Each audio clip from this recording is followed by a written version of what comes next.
and happy Saturday. Welcome to episode 4 of Tech Alley with me, RJ.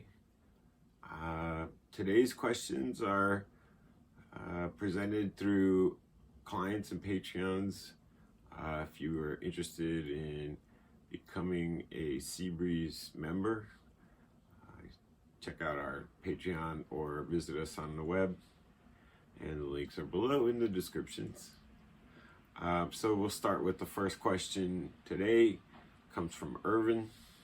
It says, I've been locked out of my Gmail and I don't have my phone that it wants to use for validation. And what next?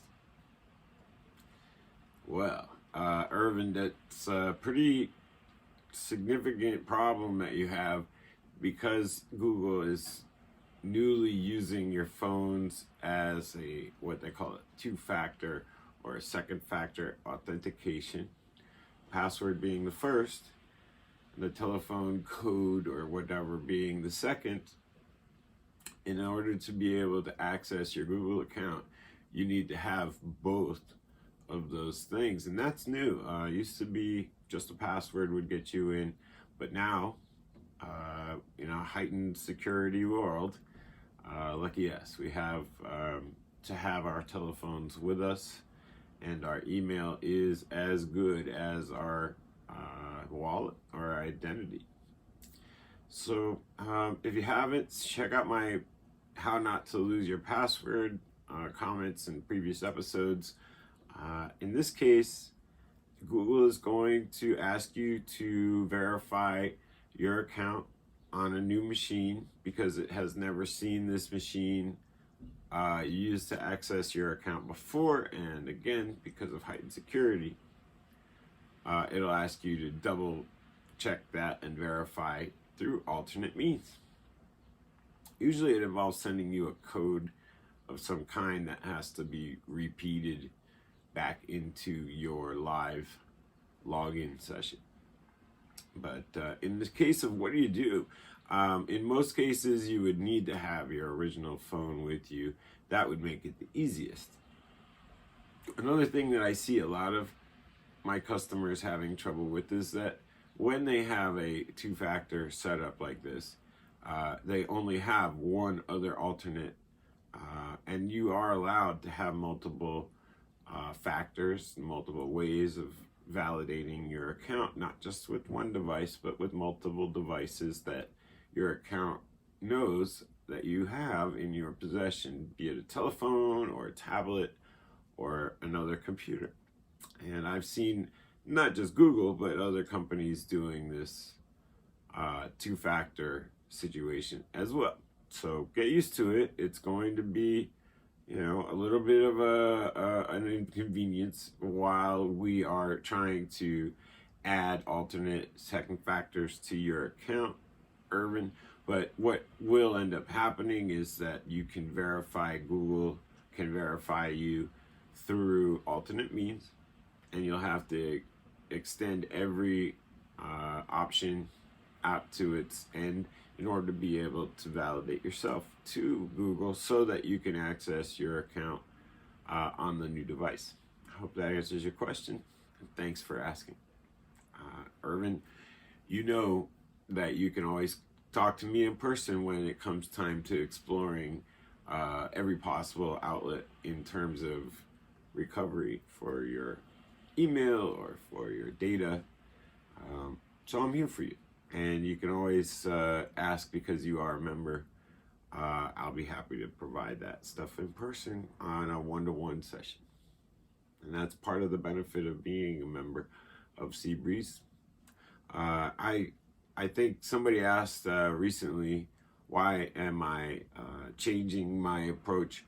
I used to be very much a hourly rate contractor for computer service, and I found out that it's very difficult to do the proper job and provide the service that I would like when the range of time associated with these tasks can be anything from instant, because I've had the problems before and I already have the solution in hand, to explorations like this Google account recovery to be able to extend to every end, to exhaust every option before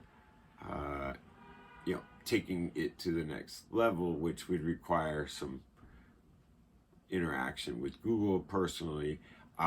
Those kinds of services are on demand and available at the Patreon. You can find out more about my unlimited hourly monthly support plan, because I think it's worth giving the effort in, no matter how much work it seems like, just to have your machines behave. I think that's important. So the second question that we have today comes from Karen. She says she's recently suffered a loss, I'm sorry for that, in the computer family. So she's looking for a new computer and wants to know what recommendations I have. And first, Karen, I'm sorry for your loss.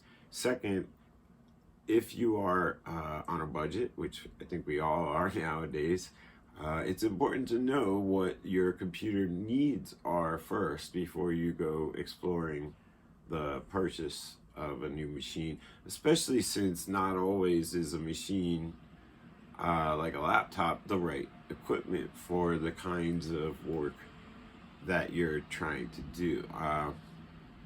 It is reasonable to think that tablets and telephones are equal in every way for email and social media contact, and even some creative processes with apps that are there for developers to create. So a computer is, the definition of a computer is changed. In the time that I've been around, it used to be a basement, large piece of heavy equipment that you'd need trucks to move around. And then we had portable, so-called portable computing, and now we have these ultra books and the light 1-pounders. Those are very good machines. However, they don't carry everything with them like they would normally. They carry the most minimum space available to operate, and then you are expected to store your data body in the cloud. And the data body is simply your information, the stuff that's personal to you, Karen. So if you have documents and music and photos, like a lot of people would, what once was on your hard drive is now on a hard drive in the cloud or on the internet. So that's a very interesting question. When it comes down to buying a new machine, don't be fooled into believing that you need to spend a certain amount of money. Just find the budget that you're comfortable with. For the purposes of this example, we can say $300 is enough to get a computer that will keep up in the business world for most personal needs: email, social media, and photos. There are some special needs that come from creative people and music developers, video editing, and otherwise image manipulation that would require a slightly more powerful, but not much, slightly more powerful computer. So Karen, expect that in your business everyday social media world that you could use your telephone if you felt like staring into a very small screen, or opt to get a very low cost laptop that will help you see into your cloud data body. And that's where most of us are keeping our information now. And for reasons that nothing is infallible, you would want to keep a full copy of that on a offline data volume, like a stick. Those thumb drives are great to hold your personal data, and the rest of the stuff, the operating system, the programs that you use, those can be replaced and otherwise substituted in many ways. So yeah, if you have any other questions about that, Karen, feel free to reach out to me. I do know some places that offer good prices and discounts.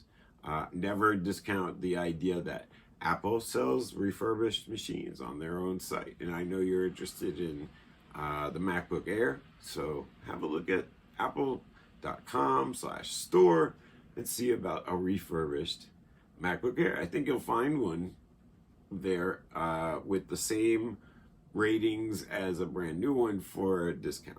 And I think that's appropriate. So good luck with that, Karen. And thanks for the question. So next week, I think I'm going to be trying again to do a live stream. This was not live, but thanks for watching, and I appreciate you being here with me. In the next episode, I think I might take a little tangent and go on a little philosophical rant. But in the meanwhile, I hope that your computer is safe and that you are dry on this wet, rainy Saturday on